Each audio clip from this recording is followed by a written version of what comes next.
This conversation is brought to you ad-free thanks to the generous support of the Howl in the Wilderness Patreon community. To gain access to early release of all episodes, the full podcast archives, and other extras, visit patreon.com/Howl in the Wilderness.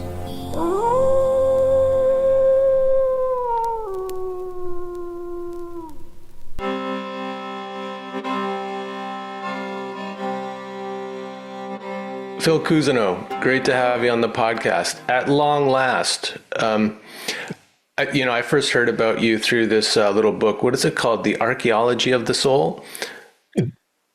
Soul and Archaeology, Socrates to Ray Charles. Yeah, it's this beautiful little book full of quotes all about soul. And when I realized that I'm a soul man, and going on this deep inquiry into soul, what is soul? What does it mean to be soulful? I found that book and I thought it was just great because it expanded it beyond, I think, like any kind of, merely psychological ideas about soul, and got really into how soul has been kind of maintained and carried through culture. And then of course you've written like 40 plus books, so there's a big body of work to get into. Well, thank you. The soul book was kind of inevitable for me. I grew up in Detroit, which I'm proud to say, and right across the river from Canada, where you all are from. And soul was a major word in our vocabulary there without any philosophical pretenses. What it referred to was something or somebody that was authentic. Mm-hmm. The real deal, as we would have said. So you say, oh, that dude's got soul, or that dude sold his soul to get that business deal. Everybody knew exactly what you were talking about. So I've been delving into that from Motown to the ancient Greeks to find out what is the common thread between all of them. And actually, thread is one of them. And that's something we can pick up on when we go into the new book, Wisdom of the Odyssey.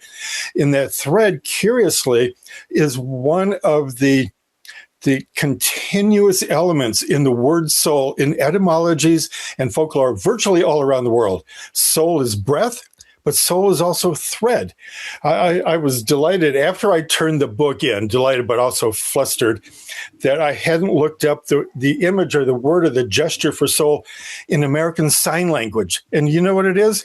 It's taking the hands and pulling a thread out of your belly. No. Isn't that astounding? Beautiful. So when people say, oh, like Ray Charles, your voice goes deep, right? Ray's got soul.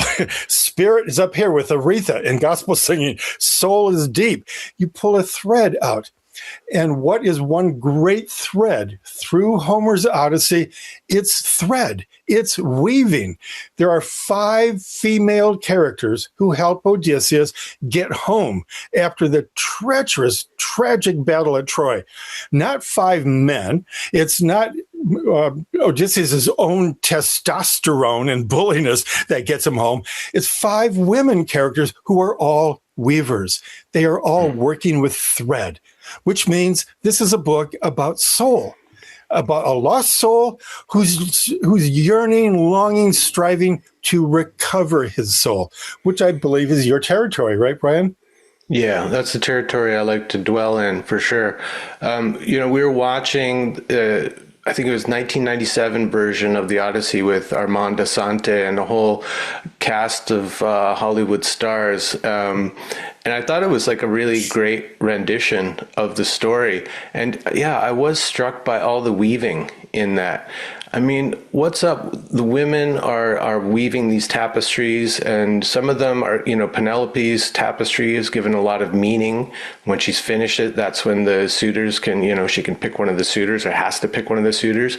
But like, what is that theme of weaving? I mean, beyond just that it has something to do with soul, but I wonder if you can expand that a little bit. Well, there are a couple of things. One, we have to admit right out that women had a more of a subjugated role in ancient Greek society, as they had virtually all around the world. But I feel that the transition between the Iliad and the Odyssey begins to illustrate how Homer is detecting something is changing in Greek culture in the 8th, 7th, and 6th century at that time. And one is women are gaining more sovereignty. That's what this book is about. Penelope has sovereignty, which is this glorious old word that refers to how much control do you have over your own fate. And so fate and thread are inextricably connected. Remember the whole image of the three fates. The three fates. There's one of the goddesses, one of the fates, is spinning the thread. The other is the second fate is measuring the thread. And then the third fate is there, Atropos is her name, with the scissors ready to cut the thread at the moment of your impending death. So thread has this your portion. Your image. lot. That's beautiful. Thank you for that. That's where our expression comes from. That was my lot in life. Well, the lot refers to the length of the thread that the fates gave you for your for the extent of your life. So there's an image. There's actually a cutaway in the Iliad when Achilles and Hector are at war with each other, and somehow, like in a movie cut, this is one of the cases I want to make, that Homer is in some sense our first screenwriter, not just cinematic. Our first poet. These are two very cinematic poems, the way they cut back and forth from time. And when the gods are determining whether or not Hector and then later Achilles lives, they cut away to the fates, there with the scissors, just ready to cut the thread of life. So one image that I came up with in my own book, my rendering of this in The Wisdom of the Odyssey, is that Penelope at home in Ithaca, in her little room, which was called the weaving room, right off of the Great Hall, she's weaving the tapestry for her father-in-law, the famous Laertes, Odysseus' father, and she's telling the 108 suitors, when I'm done, I will choose one of you. It's a kind of a tease. It's a very erotic tease, to be honest. But at night, she unthreads the tapestry and then starts all over again. To me, this proves that what Homer is saying is she's every bit as clever and strategic as her husband, Odysseus. Mm-hmm. In some ways, I'm making the argument in my book that Homer's also the first feminist writer. Mm-hmm.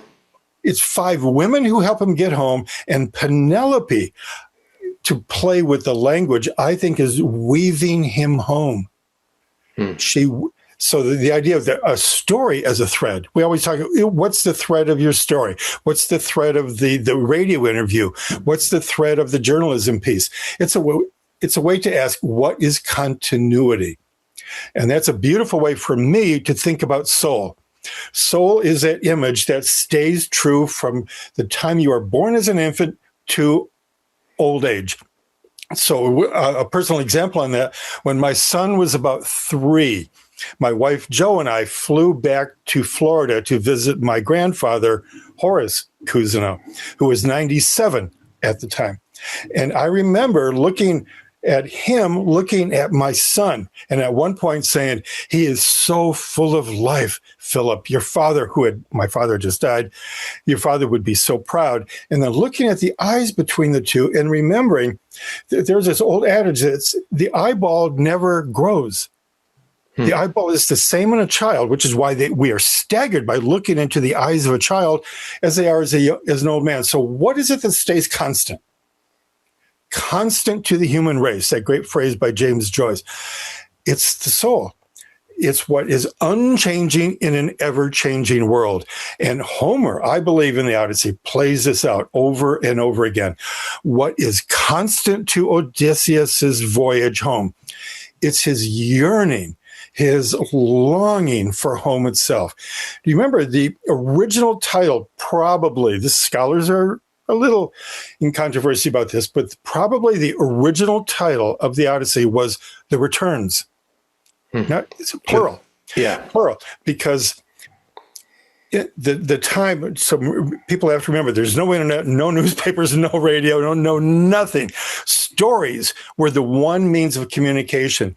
And the most popular form of story was to go down to a port, go down to the pier, and encounter a returning sailor, a returning soldier, a trader, often philosophers who went many, many miles just in search of one book or one conversation with another philosopher, an idea I love very much, right? And the stories that were told were called the nostoi, which is the origin of our word nostalgia, the return. So here we get an archetypal image of something that is still deeply, deeply moving to all of us. And we can see with this astounding response to Christopher Nolan's upcoming movie. Around the world, people are waiting with bated breath. Why? It's a story about how we get home again.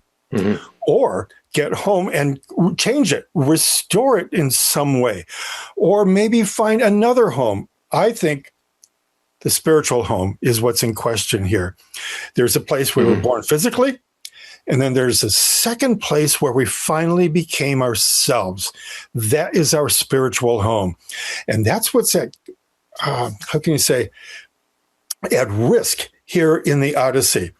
Again, readers, viewers now have to remember, Odysseus has been gone for nearly 20 years. He has no clue what home is like. He has no clue that his wife and the palace, his son, his parents, they are all under siege in every sense of that word by these suitors who are dying in every sense of that word to marry his wife, which means to claim the land, the fortune, the history. Odysseus has no idea about this. And on some level, here I'm cutting to the chase now, on some level, I think this is why the poem, the Odyssey, has become immortal. Why? Because at any one time, hundreds of millions of people around the world are in movement, going from one home to the other, exiled because of disease or famine, or in our case, warfare, even right now as we speak. People are constantly on the move. Americans, I don't know what the figure is in Canada, but Americans on average move 7 times in a lifetime. So then the question, metaphysically, Brian, what is home? Yeah. Where is home? If we lose home, can we regain it? Can we redefine it? Odysseus in the Odyssey is showing us how to do that. Yeah, being a guy of a soul orientation, I was thinking about the story this morning and how it could be read as a coming home to soul, to what really matters to not just Odysseus, but to each one of us. And I think that's what's really dragging him back, through all these trials and temptations, all these places where he could have set up home and lived out in eternity with a beautiful goddess like Calypso, but something keeps pulling him to that place of home, to what he really cares about. And that to me is related to soul. Beautifully, beautifully put. One of my favorite passages in the entire poem, and one that I write about in book 5, is the exchange between Calypso and Odysseus when she comes out to the edge of her island and she sees him kind of mooning, that great old verb. He's looking out at sea and dreaming about Ithaca. He's dreaming about his wife, his son, the land. And she comes up to him. Probably feeling nostalgic, right? Nostalgic. There you go. That's the origin of it all. Kind of mooning over home. And she asks him very plaintively, why am I not good enough for you? I'm offering you. Look at me. I'm beautiful. I'm translucent. I'm offering you, she says, immortality. And the hint is, and she says, I will make love to you for the rest of eternity, every night, twice a day if you want.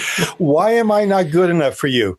And my translation of his response, and a kind of a combination of many of the translations over the years, is, you are beautiful. You are a goddess. You have given me an almost irresistible offer, but you're not Penelope. it is such a breathtaking moment. And breathtaking for me, if you've read any of my earlier books, my book on the Venus de Milo, or Sisyphus, or my book on soul, my books on art, taking the breath away, that gasp is the sign that you are having an encounter with real art. If it doesn't take your breath away, if that Vermeer doesn't take your breath away, or the new Paul McCartney album, which I was listening to this morning, if it doesn't take your breath away, it can be entertaining, technically proficient, important culturally, but it ain't art until it gets that gasp. And when you read the Odyssey and you come to that moment, you realize this is also a book, surprisingly, about love and the way that love draws us home again. Yeah, you're reminding me of what James Hillman called the aesthetic response, that aesthesis, that sharp intake of breath that stops us. I had a long exchange with him years ago about this, with John Densmore, who's a common friend, the drummer for the Doors, Michael Mead, and some others. And we were talking about beauty in the arts. And he was saying that notion of the gasp, the taking of the breath away, is actually the origins, and as a word guy, I love this, of aesthetics, which is the study of beauty. What kind of influence does beauty have on us? And he says it comes from the Greek word aesthesis, which means the compression of the ribs, which makes you gasp. So the origin, isn't that gorgeous? The origin of the study of beauty itself is this notion that you're breathing ordinarily, breath being a synonym for soul. Let's remember that. It's beauty, breath, and soul all around the world. It takes your breath away. And at this moment in the Odyssey, I believe it turns from being just one more hero's journey. And remember, I can use that phrase advisedly because I used it for my book and my film on Campbell. I'm one of those, for better or for worse, who help bring that into the cultural horizon, because it's been as much used as abused. But I say this is beyond the hero's journey in the best sense of the phrase. And with all due respect and love for Joe Campbell, in that he's not trying to prove himself, Odysseus, anymore, with doing something testosterone bound. He has, and this is at the heart of my book, and this is why I love being on the radio with you about this now. I believe Odysseus lost his soul at war. 10 years, not 2 months, not a 4-month stint in Vietnam or a 6-month double stint here in Afghanistan, 10 years. And in the end, he was guilty of some savage, treacherous behavior, including violating some of the gods' temples and so on. And for this, Homer is telling us, we are deeply, deeply wounded and grieved, and we must heal ourselves. So the formula, as I see it, he's not just lost. There's a common joke. There are even New Yorker cartoons about why he got lost. Maybe he turned left at Greenland rather than right. And so a 6-week trip becomes 10 weeks. No, he's a lost soul. Yeah, or he suffered soul loss. Soul loss is was it Sarah Ingerman and others have written about. He is definitely suffering soul loss. And as one of the great commentators has said, he translates this as the need for Odysseus to return home, which is going to take a long time. You lose your soul. It's not, as I taught for Esalen at 30 years, so I've earned the right to say this. You can't get your soul back just in a 3-day workshop at Esalen, right? Yeah. It's a long, long process. So Homer saying it took 10 years is telling us exactly this, what psychotherapy has taught us since roughly 1900. With Freud and Jung and Adler and the others, it is a long, long process to win your soul back. That's the phrase that I use in my book. You just don't grab it. You don't seize it. It's not aggressive. You win your soul back through an authentic life, through selflessness, through love. There you go. Through love. That is the one. And it's announced here. To me, it's staggering. 2,750, roughly, years ago, Homer's telling us there is one way to get your soul back. If you've betrayed yourself, if you've gone against your own destiny, if you have wronged yourself or people that you love, there is only one way home. That's love. And I don't mean sentimental Valentine's Day love. I mean love behaving in the service of someone or something else for their own betterment. And it takes a long time for any of us to learn this, but he does.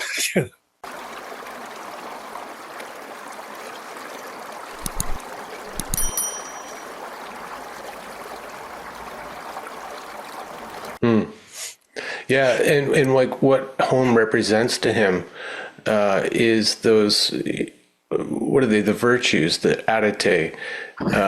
Like all of that is kind of bound up in his idea of home, his duty as a father, as a husband, as a leader. So caring for the people of the land and his own family. So it's he's bound by a kind of a sense of duty or responsibility as well. So it's not just self-serving. Wow, that's such a beautiful, nuanced point, Brian. Thank you. One other thing occurs to me here, and that is, again, this story is set apart from thousands. We have to remember thousands and thousands of other stories surrounding the so-called Trojan cycle, the Trojan material, but also other stories from antiquity, from Ireland to Afghanistan. And that is, he is not getting home through dint of sheer will. This isn't a Nietzschean story. I will will myself home through the strength of my biceps, through the sense of righteousness and so on. It's something else. And you can get a clue of what happens in the middle 4 books, which I suspect is a good portion of Nolan's new film. Books 9 through 12 are marked by Odysseus leaving Calypso, leaving the island after 7 years of gloriousness, but also metaphysically, he's asleep. Mm-hmm. Yeah, he's in a trance. Yeah, he's in a trance. That's a big element of my book. It's a book about re-enchantment, then disenchantment. Enchantment, disenchantment, and then re-enchantment. So he has to break a spell. This is a deep psychological signal for all of us. Are you under the spell of consumerism? Are you under the spell of glamour, the fashion world? Are you under the spell of nationalism? There are different forms of enchantment. And unless we as a collective, unless we break that spell, we are not living our soulful life. We are living someone else's life. So when Calypso leaves him, he drifts on a raft for 17 days, Odysseus, and comes across this magical island. And I cannot emphasize this enough. He now drops into dream time.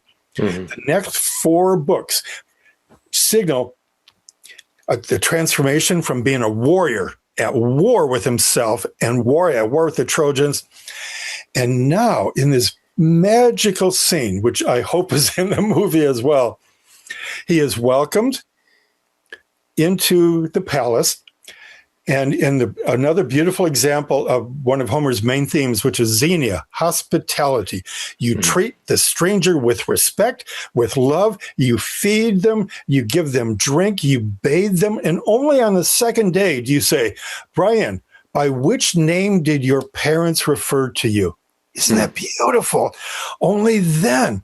So Odysseus is, that first night, is being entertained by one of the bards, Demodocus, and the bard begins to sing with a lyre in the background about the Trojan War. This, to me, is one of the major scenes in all of world literature, because it's a scene, as Dame Edith Hall from England recounts, possibly the first moment of self-consciousness in Western literature. And that happens when you are listening to an account of yourself through someone else's voice or eyes, film these days. You see yourself now in context with the rest of the world. Odysseus begins to cry because he realizes in the short time since he's been gone from Troy, he has become a living legend. He begins to cry, and the king says, "Have we offended you? What have we done? We've given you food and drink. We've brought in our best bard." He begins to cry, and he says, "I am weeping because of the loss that was taken there in Troy." Now, and here, Brian, to me, this is the axis mundi, the center of the story. He says, "Now let me tell you what happened at Troy and what has happened since." In this moment, and here's one of the deep psychological moments, and even James Hillman, a dear old friend and another mentor of mine, he wrote about this in The Soul of War, a very odd phrase, an odd book title, but he writes about this. The necessary movement between being a warrior and a storyteller. You can be a warrior both as a man and a woman if you are constantly fighting against the world, fighting against fate, fighting in a victim sense constantly. Homer is showing we have to get rid. It's a kind of a toxin to think of ourselves constantly at war, constantly in battle. And when he, Odysseus, begins to say, "This is what has happened to me. I spent 7 years on Calypso, and then I faced the monsters." He is seizing his fate. And in other previous books, people might know, like in Once and Future Myths, I'm trying to make a profound transition in the understanding between fate and destiny. Fate is what is given to you by the gods, maybe in your DNA, or by lieu of where you grew up, maybe in war, maybe in a peaceful place. Destiny is what happens when you and I take what was given to us and transform it into something personal, our own lives, our own contribution. And so what then, briefly, I'll say what then happens in these next 4 books. He tells the stories that most of us remember from childhood and have been in all of the movies about the Odyssey. It's the encounter with the Cyclops. It's the encounter with the Sirens, Scylla and Charybdis, and so on. What the heck does all of this mean? Because it's so radically different from the other 16 books that make up the Odyssey. Jack Zipes, if you know him, he's a British expert on fairy tales. Oh, yeah. Has a wonderful theory about this that I subscribe to. And for me, it fits beautifully with this. He says in folklore around the world, virtually every culture, there is a kind of understanding that we can find ourselves, go deep into our personal psychologies only so far. And then the old stories don't help anymore. Our mentors, our religious leaders, even our friends, our lovers, our spouses are no longer of any help. And the supposition then is in world folklore, for as long as history is recounted, we have to go to a dream-like place. And on this journey to this fantasy land is where the deep change takes place. Hugh Kenner, the Irish biographer of James Joyce and Oscar Wilde and others, calls this the elsewhere community, where we have one home here. For me, it was Detroit. Now it's San Francisco. You were in Vancouver. But then there's a second place where the deep transformation takes place. For me, it was Paris. As a Detroiter, a young Detroit writer, that was the place I needed to go for some kind of almost alchemical transformation to become who I was destined to be. In these 4 books in the Odyssey, Homer is saying that this man is berserk. The Greeks had their own word for this, but the familiar one for us is berserk after all that warfare. So he has to go and have encounters with monsters and women. And he has to learn how to overcome these powers, especially the seductive power of violence, the seductive power of the sirens and everything that they represent, for him to finally heal. Now, I've written about all this for so many years. I finally discovered how and why the word or the name Odysseus became Ulysses. You know who we can blame or give credit for? It's Virgil. When Virgil wrote the famous Aeneid about Aeneas coming from Troy and founding Rome, what he heard in his ear every time he met a Greek coming into what's now Italy, Odysseus, he heard Ulysses, which became Ulysses. Now, here's the beauty. As a psychologist, you will love this notion. In Old Latin, Ulysses means healed scar. Again, Hillman, I use him more than usual. I know we share this vocabulary. James Hillman has a whole essay on this, which I quote in my book about the wisdom.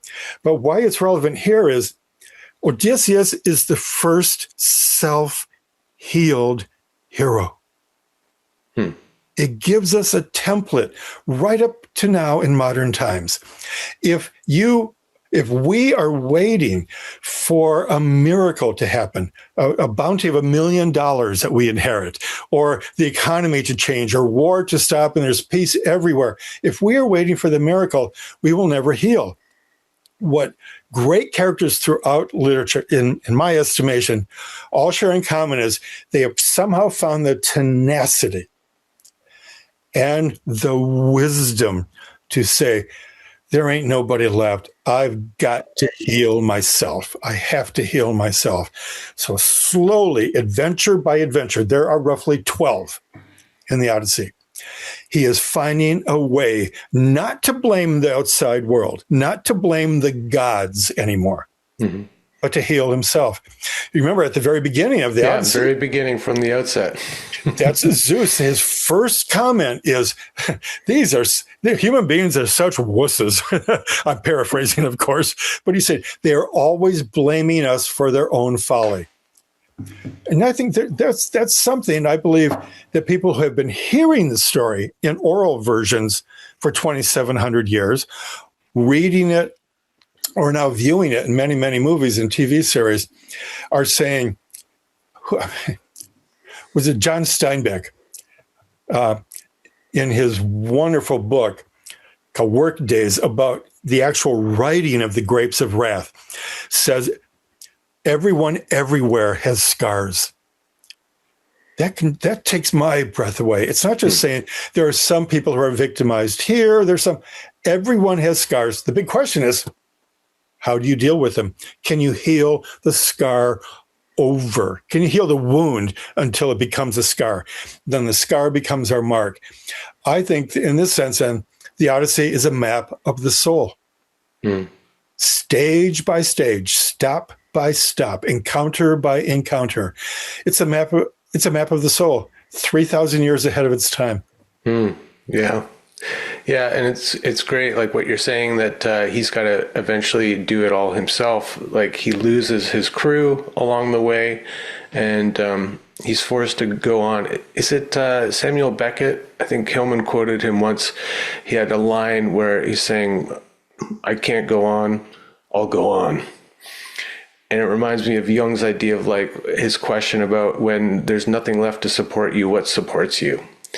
And I think it's got to be, for me, it's that connection to soul. Yeah, that's true. That's Beckett from Knapp's Last Tape. And the line is something like, I can't quit now, not with the fire in me now. Not with the fire in me now. That is also, there's an element of that in the Odyssey, because along with so many other firsts, I was just on Arthur Frommer radio station, right? And I was pitching this to Pauline, who's taken over from her father, to say, the Odyssey, among many other things, is the world's first travel book.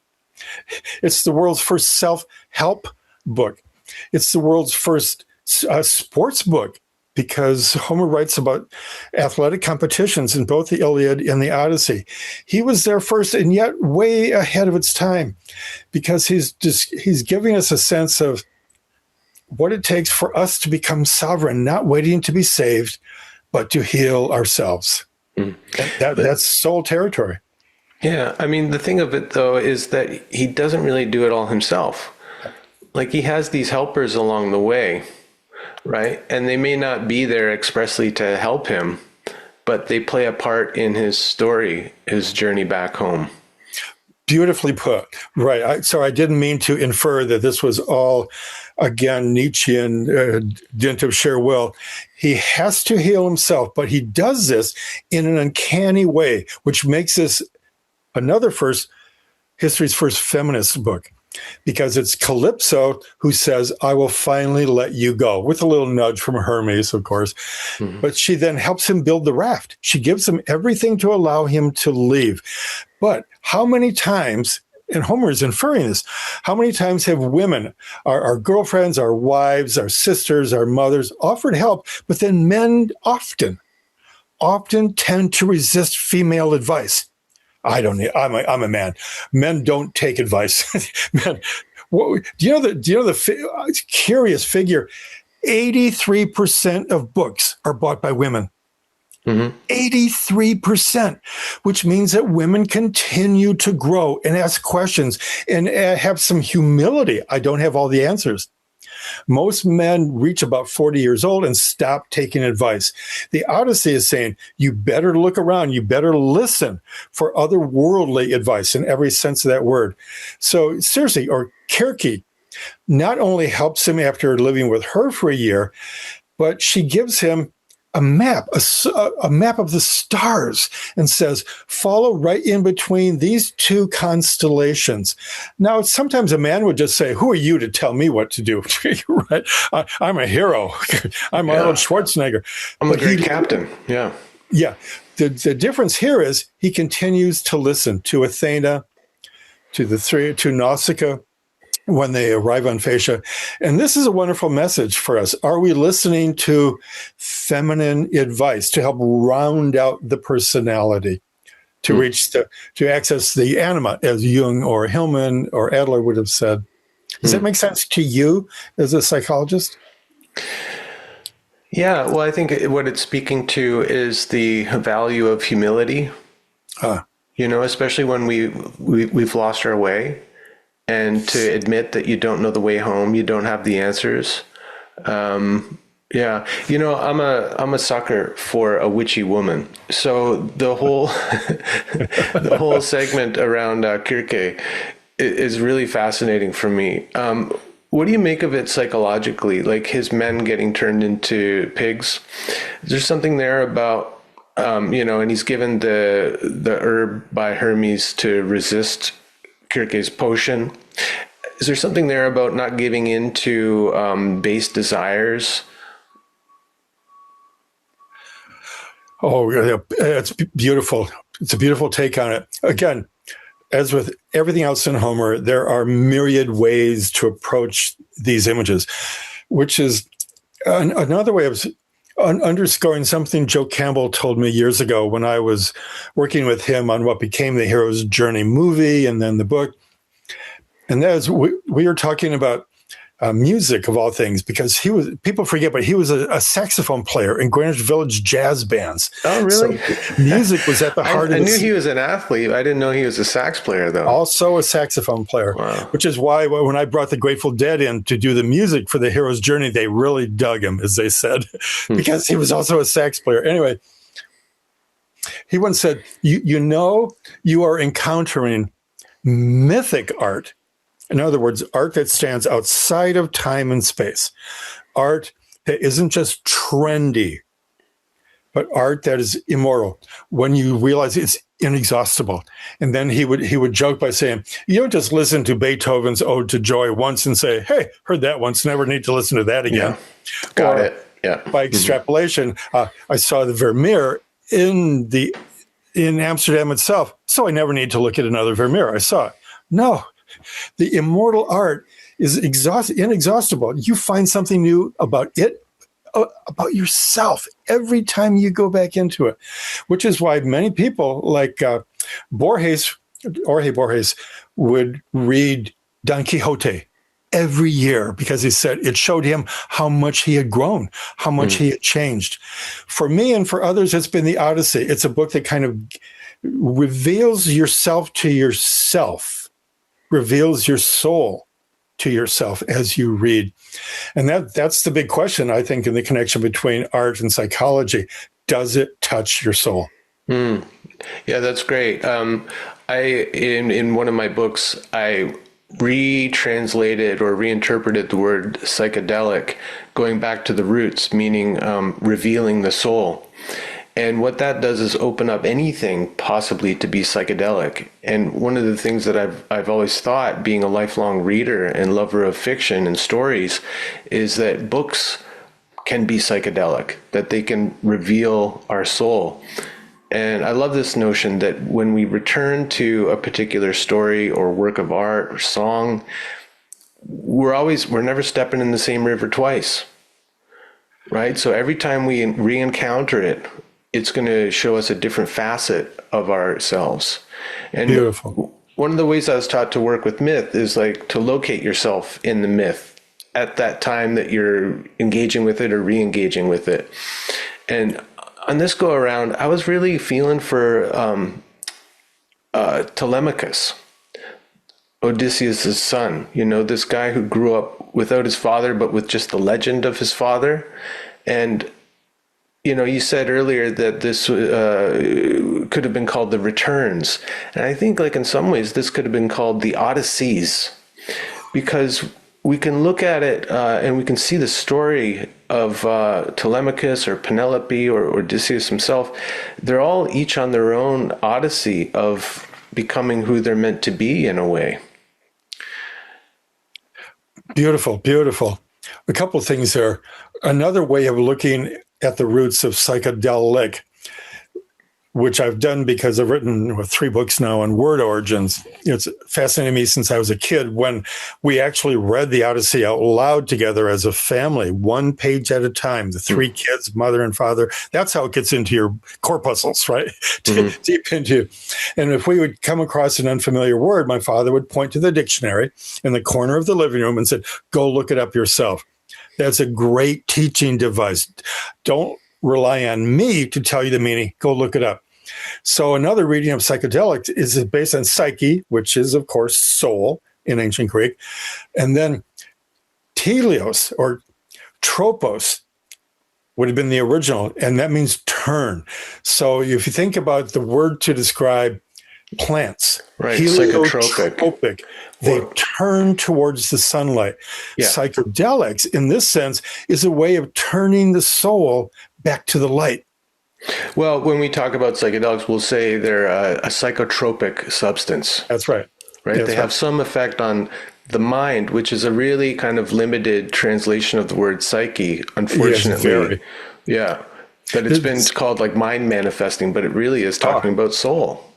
Well, I dealt with this one. I've written and co-directed 5 films on American Indian issues, and one of them was called The Peyote Road. It's considered a classic now, and it's again about a journey. And sometimes the Indian roadmen, as they would call them, would describe their going down into the Rio Grande area from either the north or coming from the south up to the Rio Grande, which is where the peyote grows, as a kind of odyssey, an Indian, a native indigenous odyssey.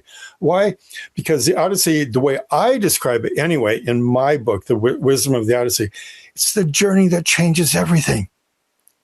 Sometimes people do go on journeys, including pilgrimages, and nothing happens.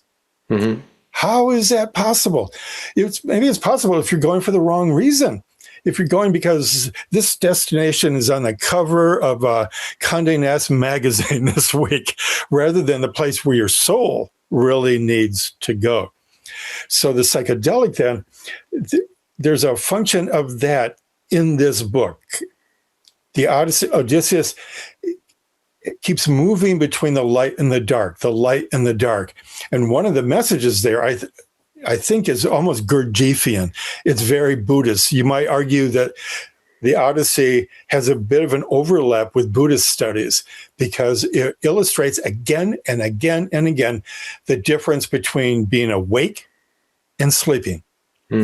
Every time the crew falls asleep, the 3 times that Odysseus falls asleep, catastrophe follows. So we can say that's literally, you can find that out. If your hero in a movie falls asleep, you're pretty darn sure something terrible is going to happen while he or she is sleeping. This is signaled 3,000 years ago by the Odyssey story.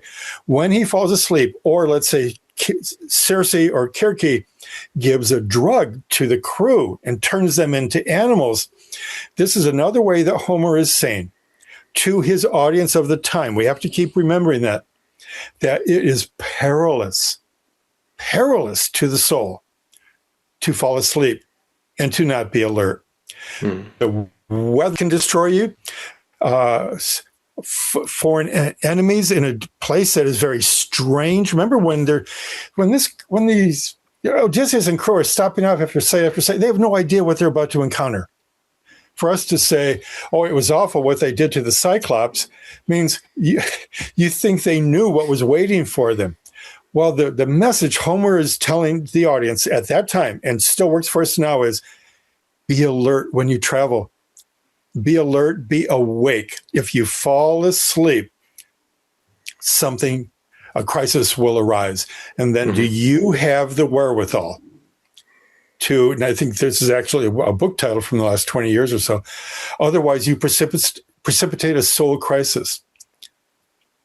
So it's a book about laughter and forgetting. It's a book about memory. It's a book about storytelling.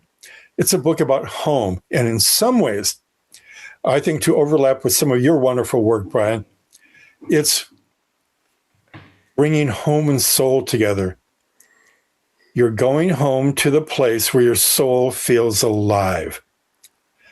And that's what happens with Odysseus. It's not enough for him to just be seduced. Again, it's so curious. I'm going back to Hillman again, maybe because you are dealing with psychology so much in your own life. But I remember one talk we had in conversation in a house he was staying in Santa Barbara many years ago. And he just made this off-cuff remark that what the old stories, the folklore in the world tells us is that if we are vulnerable to seduction, if the main character in a folktale tries to seduce somebody or is seduced, they lose soul. There is a price to be paid for seduction. And this is what happens every time Odysseus falls prey to seduction with Calypso, with Circe, with the sirens. In some ways, this is a book about breaking spells. Yeah, that's what I was thinking. I was going back to your framework of the three parts of the book being enchantment, disenchantment, reenchantment.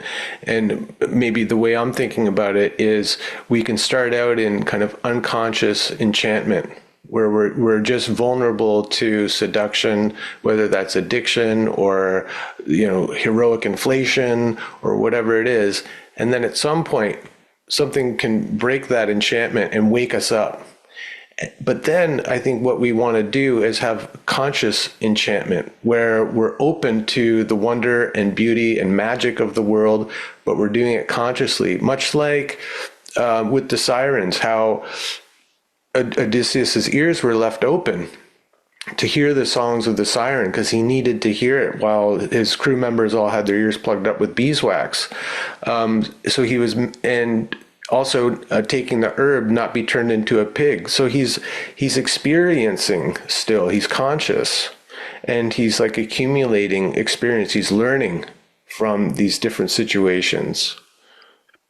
That's really beautiful. That has been one of the big debates over the centuries. And we have to remember and be humbled by this, that from the time the book was first committed, or the poem, the long story, was first committed to one version after probably hundreds of versions over the centuries. And we know it was around 658 BCE in Athens. There was a big festival, and the local leader at the time said, "I want this performed up there in the Parthenon. I want to perform, but somebody please help me. Which version do we give? Which one?" So it was codified, if you will, back then. And ever since, people have wondered, which Odyssey do you mean? There's a glorious essay by Italo Calvino, one of the great writers, in his book, Why Read the Classics? Kind of why bother? Why should we keep going back to these? There's so much new, 2 million new book titles every year. Why read the classics? And he says, among many other things, first question is, which Odyssey do we mean? Is it the Odyssey of Odysseus himself? Is it the Odyssey of his son? If you deeply read the Odyssey, you can see that Telemachus and Odysseus are constantly tracing each other. They are both on a kind of a collision course. They're both on their own Odysseys to seek the truth, and then they finally meet up again on Ithaca itself. I argue that Penelope is on a kind of Odyssey. Every time she leaves her room, her bedroom, and then the weaving room, and she treads all around the palace. It's a kind of labyrinth that she's tracing. She's looking for answers. She gives a vision to the suitors of herself, just enough to keep them going. It's a very beautiful metaphor. So which Odyssey? Which Odyssey are we talking about? And then speaking of Telemachus, I'm so glad that you brought him up. And again, coupling it with the whole etymology business, I argue in my book about the wisdom. And by wisdom, I mean the meaning that is gleaned from the story, the meaning from the different characters. It's meaning that we're after here. Telos Machia. That's one way to think of Telemachus. His name means, arguably, telos is end or goal, the final vision. Machia is struggle or fight, like a machia, a fight. So what Homer is telling us, every name in the book, by the way, every name in the book actually means something. It's a signifier. It's wonderful if you're a word guy. Remember, Jack Kerouac said a writer is someone who loves to hang around words. That's a good one to remember. Telemachus means, on a depth psychological level, the end of fighting. It's part of the whole business of mentorship. Remember, when Odysseus goes off to war, he turns to his best friend, the family counselor, whose name, curiously, is mentor. That's where we get the word. Mentor in Greek means mind maker, not guru, not teacher or coach. The mentor in this deep sense means someone who is looking after your own soul. Someone who is saying, I'm here to help you grow, not to become successful, make money. So Telemachus and mentor are constantly connected in the Odyssey to help, as it were. Mentor is helping this young man who's growing up without a father in a very treacherous environment. 108 young bachelors trying to get into his mother's bedroom in every sense of the word. And in this sense, he does not become a man until the war is taken out of him. In other words, stop being mad at his mother, being mad at his father for being absent, mad, angry, outraged by all of the suitors there. He has to learn how to temper himself, at least before the big culminating battle in the book, in the poem. So again, that's another psychological formula. You have Odysseus, the father, who has been at war, and yet it has deeply scarred him. You probably know that there are many depth psychologists, counselors, including my good friend, Dr. Edward Tick, who has written about war in the soul. He takes war veterans from the Vietnam years, also now Iraq and Afghanistan, back to Greece and puts them through the Iliad and the Odyssey to show they are not alone, Brian. This is one of the greatest benefits of learning about these old stories. It will tell you, as much as you feel like you are alone because you haven't been able to tell your wife after 50 years what actually happened to you in Vietnam. You think that just puts the problem away? It will eat away at you. So in some ways, the Iliad and the Odyssey are still being used in operas, in plays, in movies, and on healing sojourns by people who are still being wounded at war. And a lot of modern techniques are not working. But if you can see your story being played out, that's the beginning of what I think the ancient Greeks knew. Always a wonderful detail in all of this was that after a war, let's just say for argument's sake, the Peloponnesian War between Sparta and Athens, after that long, horrible warfare, I think that was 10 years as well, the Greek government paid, at least the Athenian government, paid for soldiers to go to healing centers like Epidaurus, where you could have your dreams interpreted. You could see a drama or a play every day. You would go and be healed in the gymnasium. But the Greek government paid for your healing. They paid for you to stay there as long as it took. And how can you possibly be healed from your wounds at war? This is a very large question, and I do not want to trivialize it, but I do know that young men and women are being healed every day today in Greece because doctors, psychologists, healers from all over Europe, from the Middle East, from Africa, the U.S., are taking soldiers there to be healed again. Yeah. Well, I think we get hints from the story, right? Like what are some of the ingredients for healing? And, Odysseus hearing his own story, telling his own story. So you're not carrying the traumatic story all alone. You're able to tell it in your own way. You see a similar story reflected back to you through the drama, through the storytelling, and you have that catharsis, that release, the purging of everything that you've been holding on to. Yeah.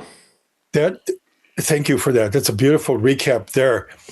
The other major point for me in the book, the other major turning point, is when Circe, or Circe, the great sorceress healer, says, okay, I will let you go. I will take the spell off of your crew. I will change them back into human beings, back into men. I will let you go. But there's one thing that you have to do. To watch or listen to the full episode, become a free or paid member by visiting patreon.com/Howl in the Wilderness, or by downloading the Patreon app to your mobile device. Paid memberships start at just $5 a month and offer a number of benefits, including early access to all episodes, the full podcast archives, and the satisfaction of knowing that you're supporting an independent creator directly. Thanks.